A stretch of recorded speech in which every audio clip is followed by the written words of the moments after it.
Hey everyone, this is Cindy at an open door.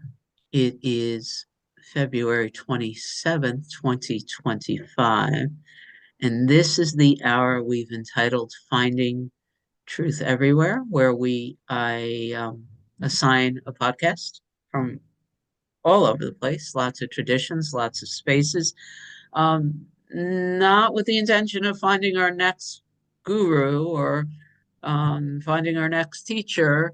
These podcasts are not defined for us to use our intellectual mind to figure out what's wrong with different teachings, but literally to sit and allow these different podcasts that come to us for I don't know how they come to us actually. Rana was just asking me, where did this podcast come from? And I got to be honest, I don't know. I don't know. Sometimes I just sort of like this song, I'm about to play this a song, and I sat and went with spirit and said there was sometimes I immediately know. Like I could tell you that the podcast for next week is Helen Hamilton. That felt soothing and right and beautiful. And let's instead of a 10-minute Helen Hamilton clip, this is an hour and 10 minutes of Helen Hamilton, and somehow the system just wanted right? Um, so sometimes I just know. Sometimes I have to sit and wait. And this song I had to sit and wait for. And then when it came, I knew it was perfect. Um, so I'm going to play it. And then I have just a few things to say about this particular podcast, which is less about what he said and more about what got activated in me. I've been talking about it in some of the other meetings. And then we open it up to see what everybody else has to say. And we get to spend an hour together. So Barbie's here. Barbie, I'm going to put this um, recording on pause. So your job is to make sure I remember to unpause. And we'll spend a few minutes with Carrie Newcomer. And then we'll continue. Yeah, I know David loves her. Here we go. So that is Carrie Newcomer, every little bit of it. So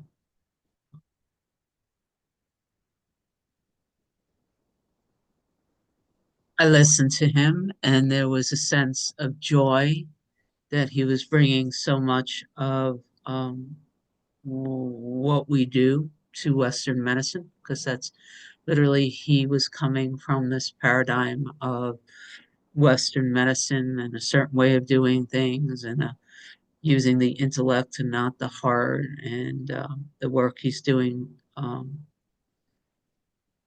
feels amazing, right? But there was nothing he really said that relative to his work that lit me up, and something new, something I wanted to highlight, except something that sort of rocked my world and brought me back. Um, and what he said was he was a stressed out, burned out medical student. That's what he was. And there was a random attack that put him in the hospital. And the random attack led to a series of tests that discovered a serious heart concern that required open heart surgery, which opened him up to something that had him going on a search that led him to India, that blew his mind when he was talking to a guru who had studied quantum physics, and then everything came from there. I just sat in this idea of a random street attack that led to a hospitalization that led to his need for open heart surgery, et cetera, et cetera. That point, those things that occur that have occurred in my life that can be so easily forgotten, that have no logical explanation, that did not come from anything that I would have been able to know to dream about. And man, it's so important for me anyway to stay tethered to just that, you know. For me, I mean, I was raised in a non-religious Jewish household. No religion, no belief in God. There was belief in family and there was belief in food. And get together, and there was lots of rules and regulations. And third generation panic disorder is what I always said. And I had severe panic disorder. And I was on a Western medicine search for a solution. I honestly didn't know there was anything else. And and it wasn't working.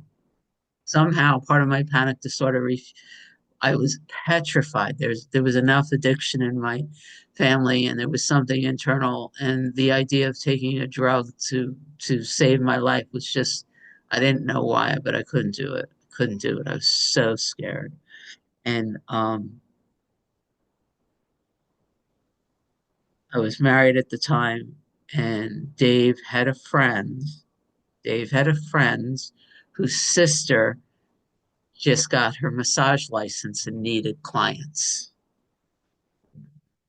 So he bought a gift certificate for me to get a massage. Don't remember the massage. But this woman was in a rent a room place, and on the wall of the rent a room place was those things that you tack on the wall with a phone number underneath it. And the woman said something like body work. I don't I don't remember what else she said. And there's no reason why I pulled the tab, but I did, and I called and I met this woman, Pat, and I laid on her table fully clothed, and she put her hand on my shoulder, and I think another one on my hip or my knee, and I had a massive panic attack on the table, and it was the last massive panic attack I ever had. And I had no clue what happened.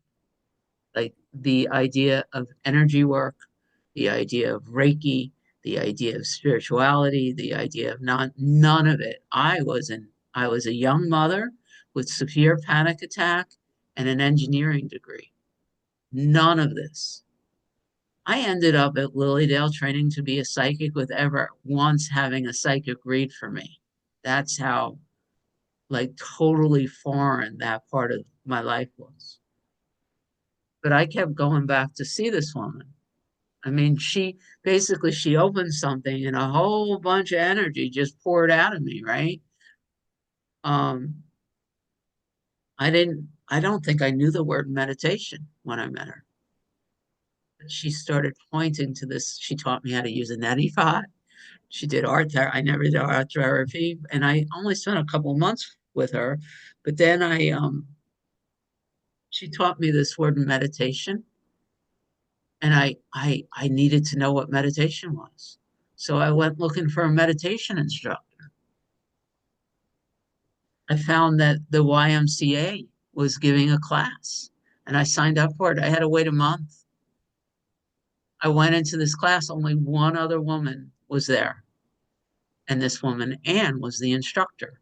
And I sat there and I looked at this woman and I saw an aura. I didn't know what an aura was. But all of a sudden, I'm looking at this woman, and she had a little biofeedback machine to show how your system calms down. But all I knew is all of a sudden, I looked at her and I was transposed. There was these layers of light just flowed around her. And I had my first experience with meditation. Like none of this made any sense to who I was, right? I wasn't looking for any of these. The next day, the YMCA called me and said only two people signed up for the class, so we're canceling it. I started crying on the phone. Again, I have no idea. Like, I started crying on the phone. I said, "You can't do that. You don't understand. This woman's supposed to change my life." Why? I don't know. So they called Anne. Anne called me. I started going to her house. Now, this woman was in her last year studying to be a spiritualist minister. I didn't know what spiritualism was. I had never had a psychic reading. I didn't know anything about talking to like I didn't know any of these things. And like a little puppy, I followed this woman to Lilydale, and 3.5 years later, I'm an ordained spiritualist minister talking to dead people for people and laying my hands on people, and energies flowing out of my hands, like the mystical, the magical, the big woods. I can't even like. And then my experiences kept being that, like one crazy kind of never knew. Um, Lost my job as an engineer the week before I became ordained as a spiritualist minister. Um, then I discovered Jim South because some woman sent me like I got this crazy job. Someone called me out of the blue and invited me to work because of some text I was leaving on what I thought was a fairly public in forum with hundreds of other people. Somehow I got this phone call saying, "Come work for me," and all of a sudden I'm an internet marketer in personal development. And somebody sent me an email, and my whole system lit up. And so I answered her email, and I discovered Jim Self. Never heard of Jim Self, etc., etc., etc. So that all of these things sort of are just opening relative to this casual comment from this gentleman, Mitch Abrams, who said, I was a stressed out med student who was randomly attacked. And I just wonder how often you sit and just recognize the undercurrents that are outside of the known that I don't know. We've used the word scripted. I don't really like the scripted, just that word, but just putting it out there. I don't I don't understand. As a separate being, I don't understand how I'm here. But isn't it awesome that we're here? So that's my share relative to how I responded and what lit up for me from spending this 50 some odd minutes with this woman who was a nutritionist because of a brain injury, and a doctor who's bringing heart coherence to the Western medicine because of a random attack. And I would like to open it up now to whatever is about to follow. Hi, Patricia. Good morning, everyone. Good to be here, of course, and good to be with you. When I moved to Mexico, the medical system here is very unlike the American medical system. People care, the doctors care. I know about their personal lives. I know about their children. They share that with me.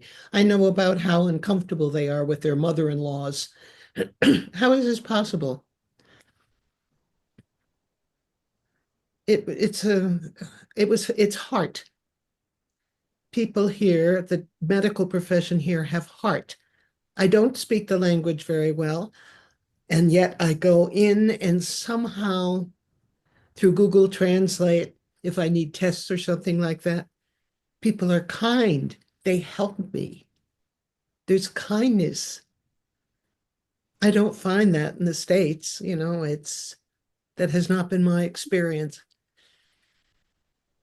And then listening to this podcast, he talked about vibration and I really don't know much about that.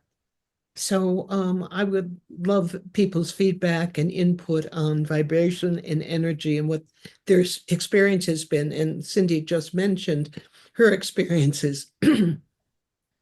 So anyway, that's what I have to say at this point in time, and thank you. Yeah, I can spend a lot of time talking about energy and vibration if we go there. First, what I'm gonna do is hand the mic over to Nadega. Hi, sweetheart. Hi, everyone. So happy to be here always. It's been so amazing, this whole experience of breaking my foot and going to the rehab center and not liking it. Um, and and finally today or last night, I think it was last night. I mean, it's amazing because God is guiding me and everything. But I finally, I don't know, I surrendered. I just surrendered. I surrendered. I surrendered everything, everything, every single thing. And that was when I found peace and love, and that I'm completely taken care of. Um, so yeah, and now it's okay. Whatever is happening is perfect. I don't need to know. I don't need to understand. Um, so, um, so yeah, it's just, but I do ask questions and I'm guided to ask questions and I'm still asking questions. But so yeah, and I love so much being here. It's just amazing to be with all of you. So yeah, thank you. Thank you.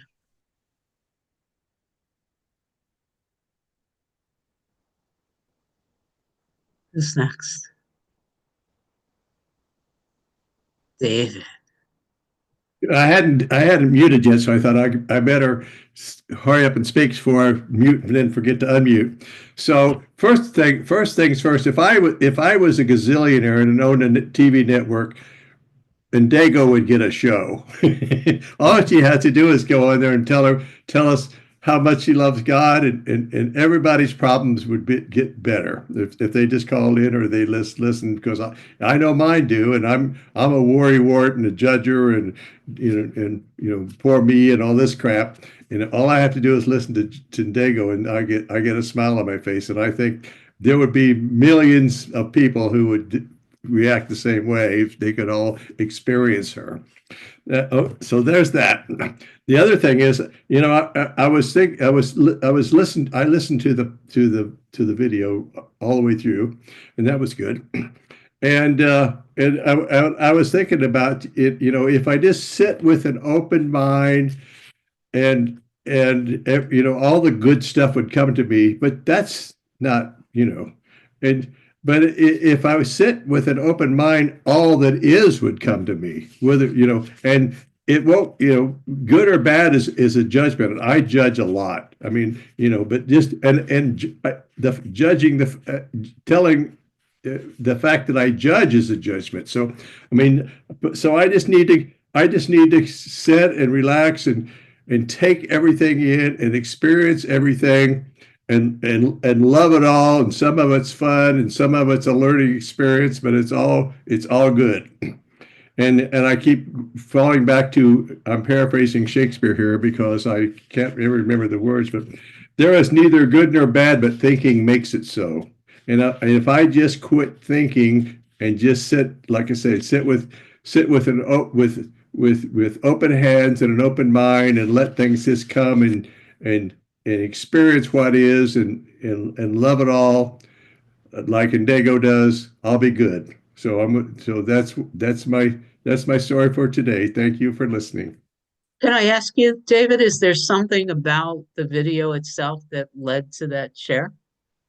He's just so peaceful. I mean, it's like, he's just, when I listen to people that are peaceful, it's like I can do that.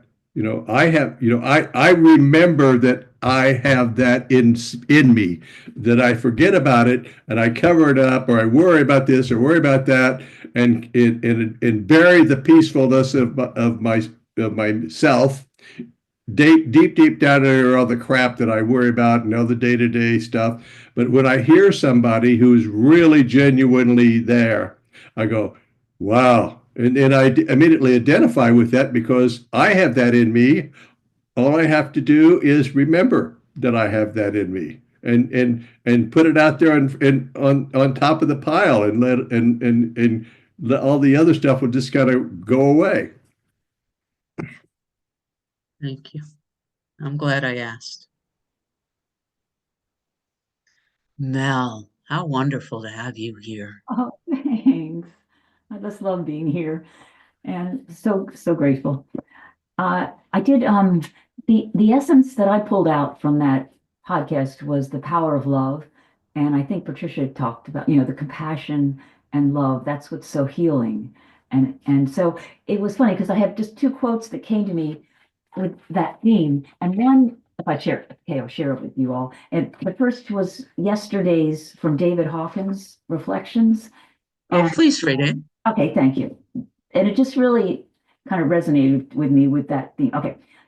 Everything we do and say, every movement we make is energized by the lovingness that we have owned within ourselves. Whether speaking to a large audience or petting the dog, the energy of love is felt to be pouring out. We want to share what we hold in the heart as an experiential knowingness, and we hold it in the heart for everyone and everything that they would be feeling it too.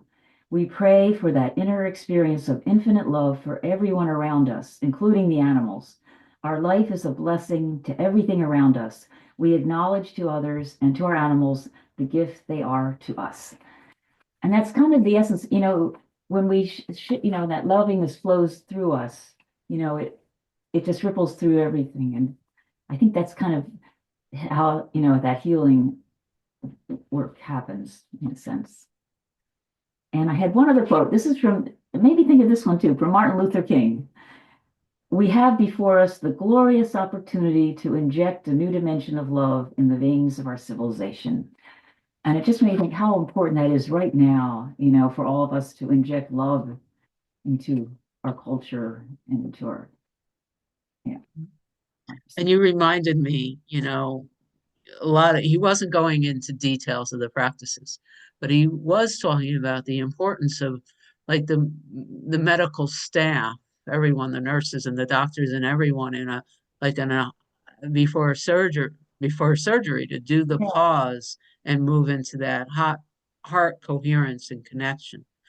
And just the idea that he was educating predominantly students too, which is wonderful, as well as starting the conversation in these different places.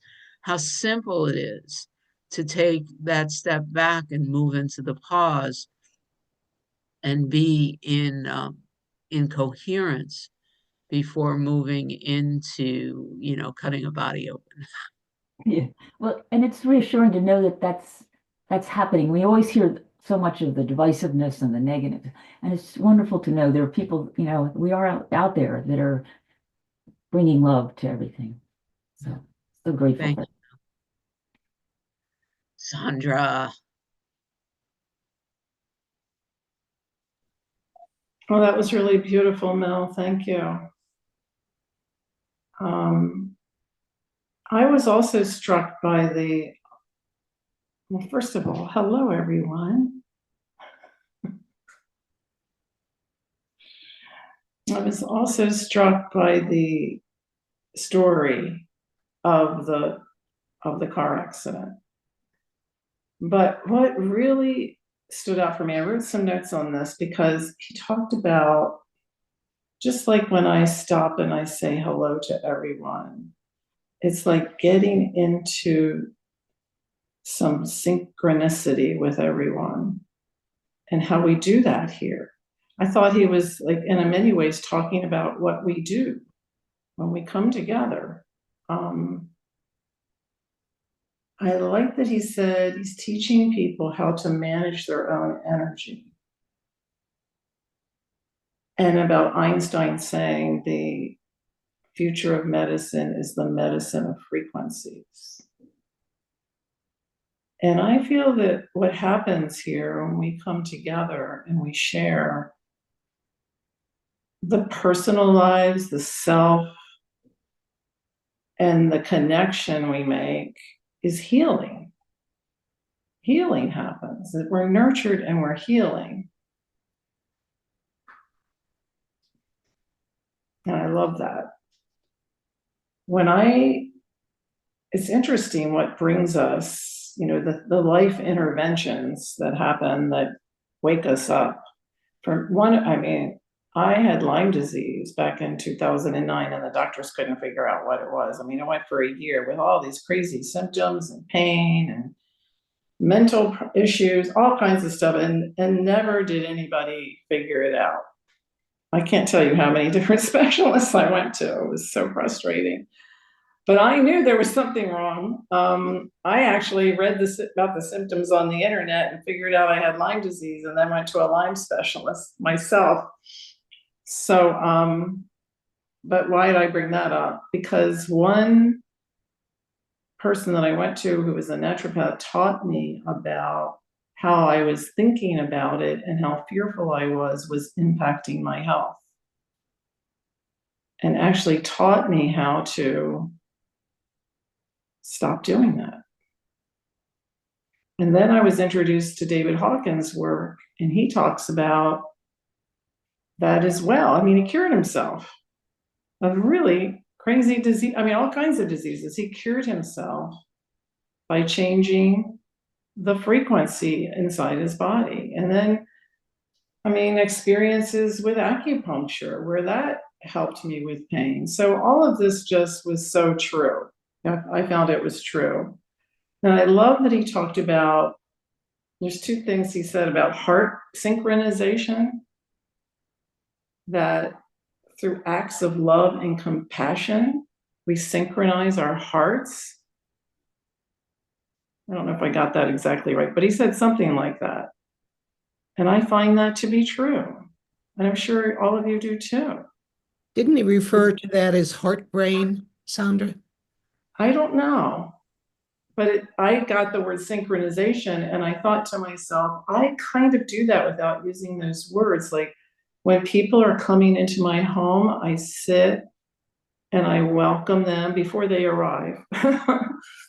And I get my heart in the right place, And he was talking about the medical doctors doing that and connecting with one another and teaching them how to do that. I was wishing he would tell us more about that part, but that was that was right in alignment with one other thing that I learned when I think I've mentioned this before. The book that woke me up was Emmett Fox. And Emmett Fox was I think he was back in the 40s, and he was, the founders of AA had been going to his seminars and listening to him.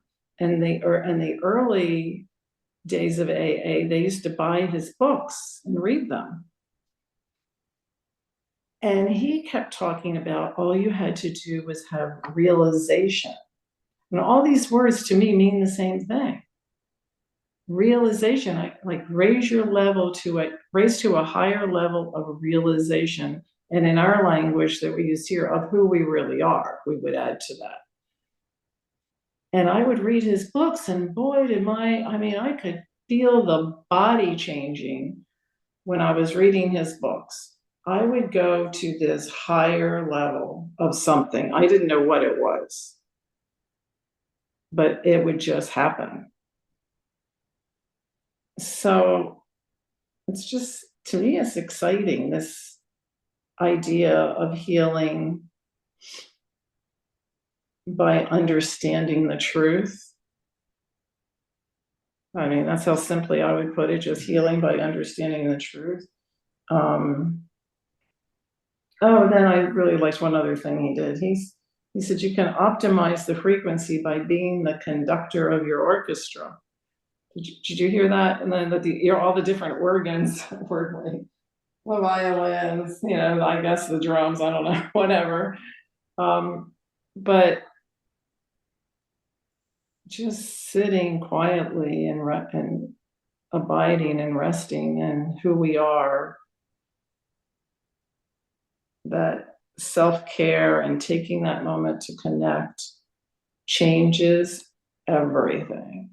I mean, he was talking about medicine and doctors, but to me, it changes everything, every aspect of life, family life, social life. It changes everything by simply going inward. Carrie Underwood used the words on the undercurrents, under the known. I never heard that song before. It just came out of Undercurrent, nowhere. under the known. Yes, there are undercurrents under the known, and we have the beautiful blessing of being able to go there and be there and abide there, and then everything changes. We see everything differently. And there was one other thing I wanted to mention. I'll be the conductor. Anyway, I can't remember it now, but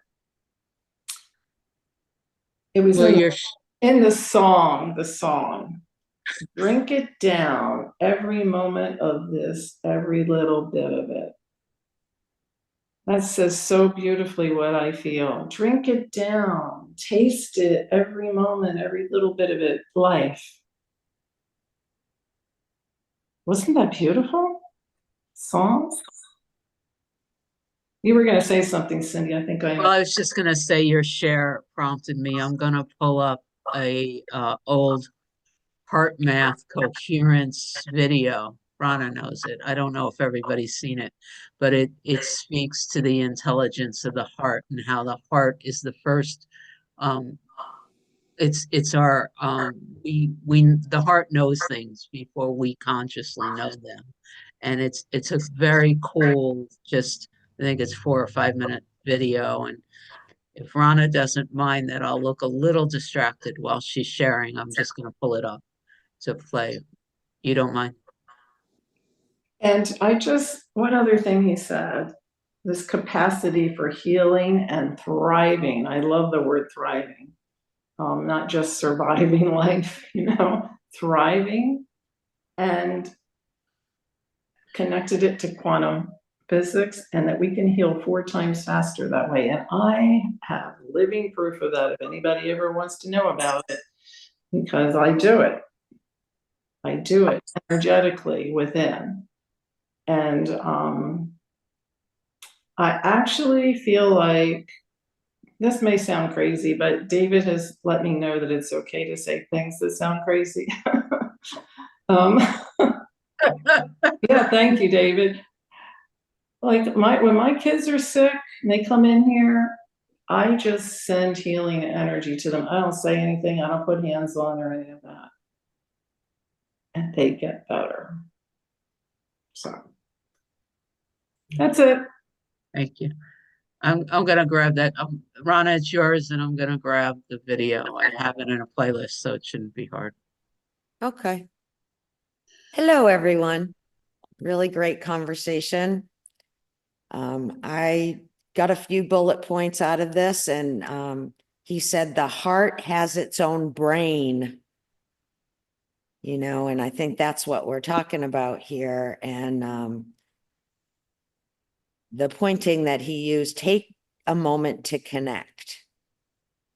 A lot I want to be Sandra when I grow up, to be able to think of that before someone comes over, to take a moment and welcome and all, this one doesn't think of that kind of stuff yet, but I love it because everything is energy.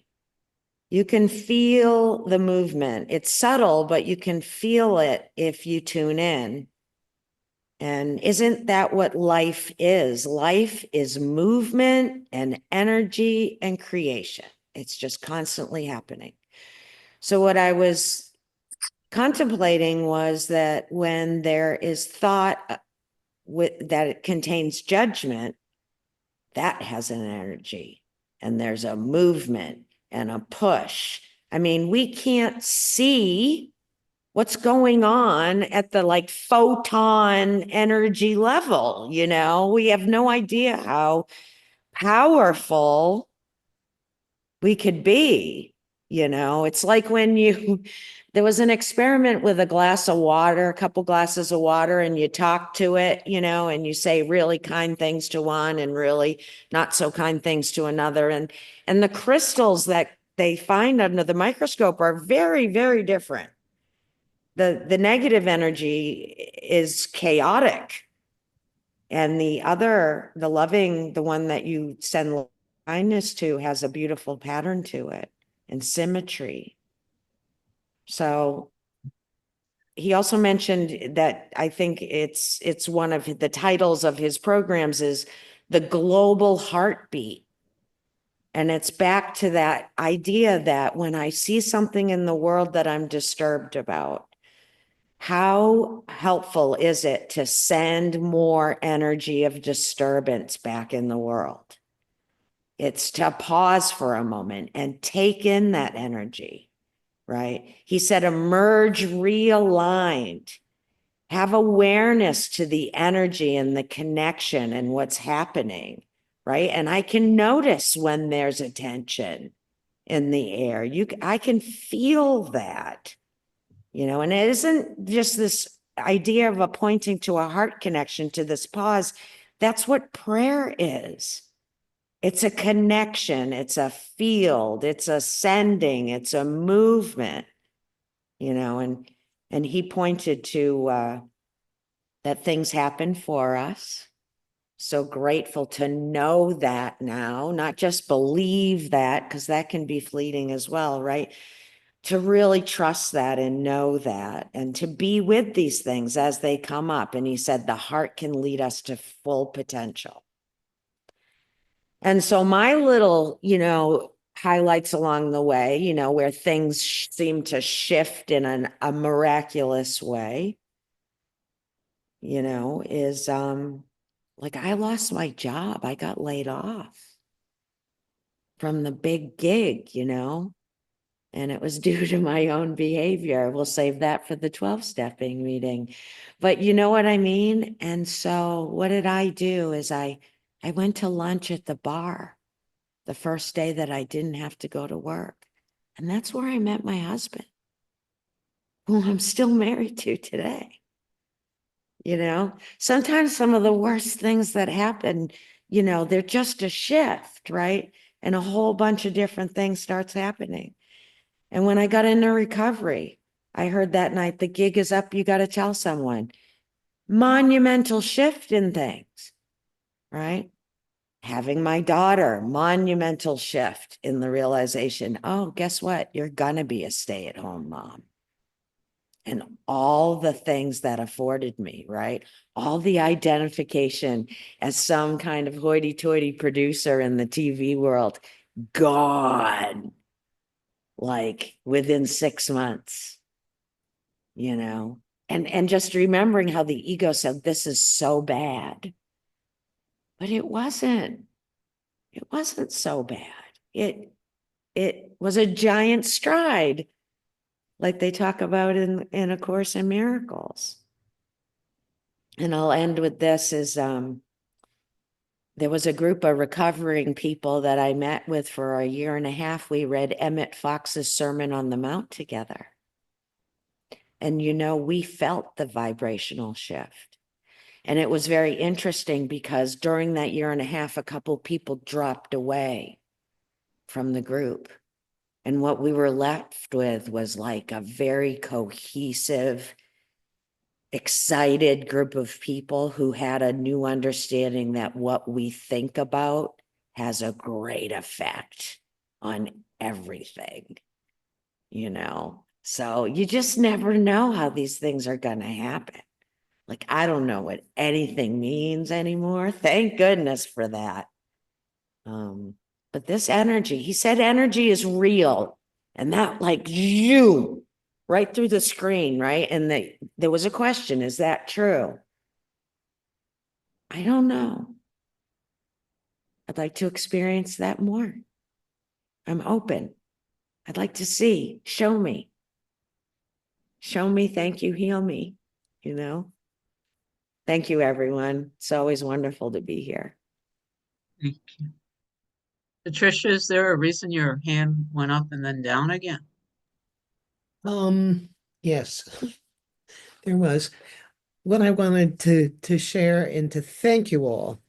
I understand that here I am asking about frequency, vibrations, and energy.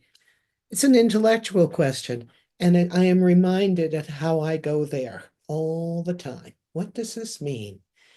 Because I felt an energetic shift within myself as I have been sitting with you. So I thank you for that. Thank you for the experiential knowledge now. That's where the rubber meets the road Yeah. in the direct experience. Thank you for letting us know. The day go. Hi, everyone. It's so great to hear everyone shares, and it just inspired me and reminded me how we're just so completely taken care of, even though we don't we don't think we are or we don't know it. And it's just, even like when I had my brain injury, it was so amazing that how I was just, when I was, that's when I met everyone. And then how like and oh yeah, when I was guided that um okay, tell them that you can't talk, tell them that, and I couldn't talk, so I couldn't say that. And then God told me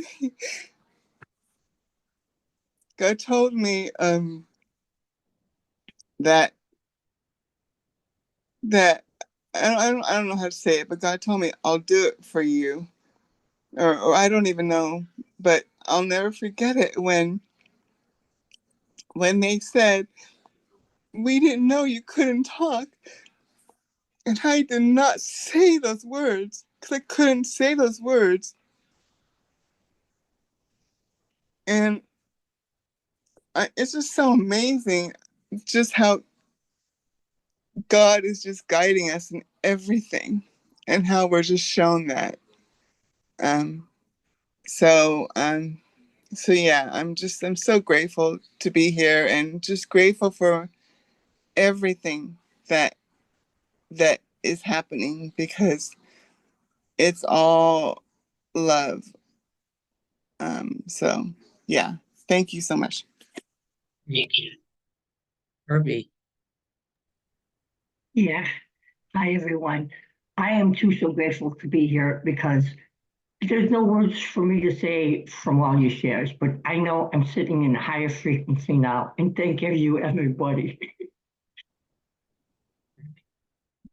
All right, I'm gonna put this back on pause and I'm gonna play a clip from an experiment conducted by HeartMath in 2010.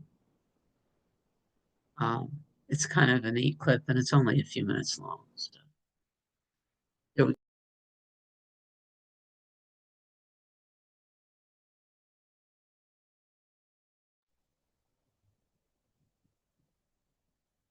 open to anybody's feedback.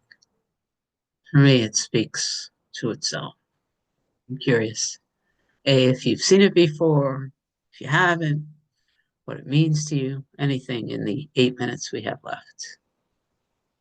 Awesome. Never saw it before. Totally awesome. Amy. Yeah, I've seen that before a long time ago, actually. And it's continued to really inform me because what it taught me was to listen more to my heart. And I also love that the gut and the heart inform the brain. So the gut also is involved.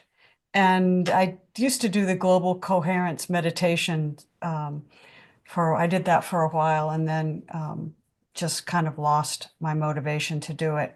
I think probably because I started to join groups like this that, where we could come into heart coherence and actually see each other. But thank you for that. That was really, really lovely. I love the way science and technology are reinforcing spiritual truth. It's really wonderful to be alive at this time.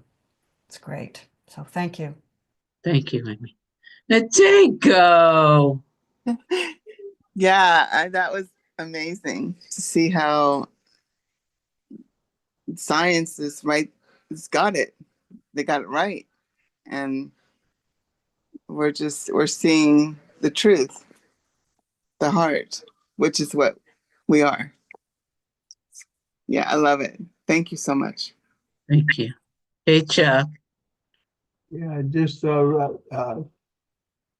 Amy said that one of the key things that I got from that whole thing was, I don't know if I saw the whole thing or not, but was just really excited by the merging of spirituality and medicine and the scientific coming together.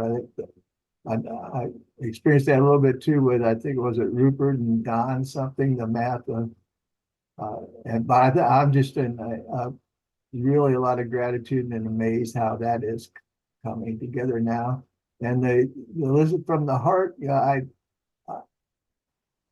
you just gave me more emphasis to it. In a 12-step program, I ran into a few people and they were passing on that, when I first started doing it, I was always listening, thinking about what I was going to say and how it was going to be. And I had to learn how to listen, but then somebody came along with teaching and I didn't get the full impact of it then, of listening from the heart, not from the head. And wow, I'm just blown away today. Thanks. Thank you. Sandra.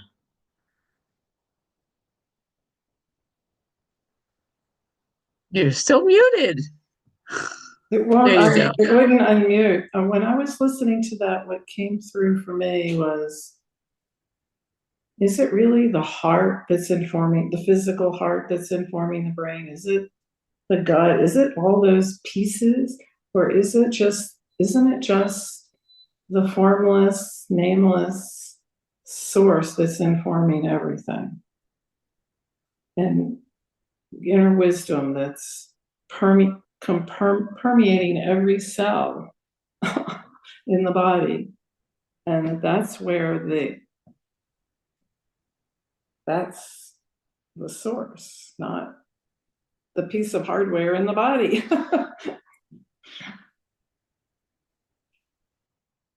I wonder if Amy's going to respond to that. We will see. Yeah, that sounds like a question I would ask. And so, I mean, you already know the answer to that, Sandra. It's every cell has its own intelligence. It's all attuned to the one.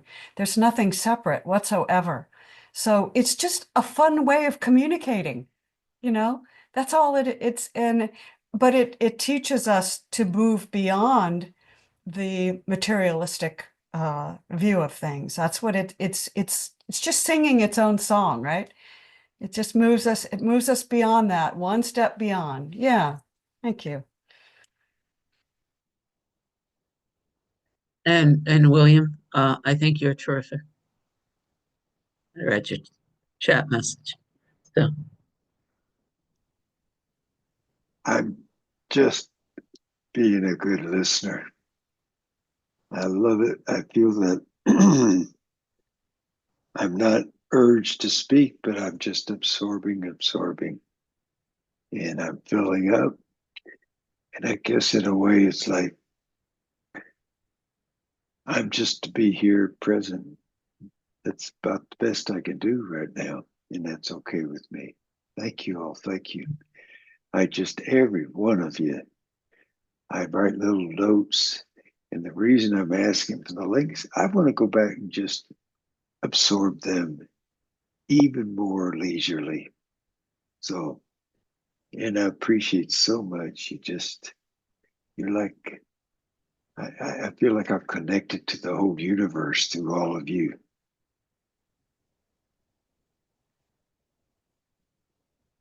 My response to your question, Sandra, comes from Donald Hoffman. I think someone mentioned it. He said, yes to your answer. And somehow all of this, the us being able to sort of bring it down to the scientific allows for things like cell phones and televisions and airplanes and this technology that lets us play in more and more expansive ways. So yes, and isn't it cool that I now walk around with a smartphone that has, the capabilities that far exceeds what these supercomputers that would take up, miles of land would do, even 60 years ago or something.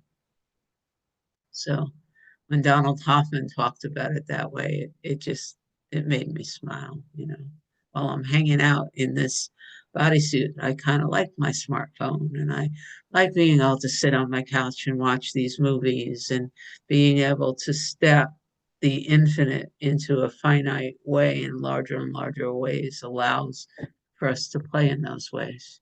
So that's my response to this why science and why the steps in between. William. Well, it just occurs to me to say too that in my simplistic way, it's just that in answer to the question, those are just more thoughts, categories, degrees, but it's just more thoughts. And in the moment, I just go back to that. It's all taking place. And after the fact, I come up with different paths, categories, whatever, that kind of helps me digest it at my own leisure. But in the moment, it's just happening so quickly, everything. But I love the explanations that I hear. So that's what I had. And that's an hour. How cool. I love us. Let's see if Cindy remembers enough to say the next time we get together is tomorrow, 10 a.m. Eastern, reality check. The decision has been made to go back to page 1. Something tells me we'll have a completely different experience with it this time. Would love to have you join us. And now I'm going to stop the recording.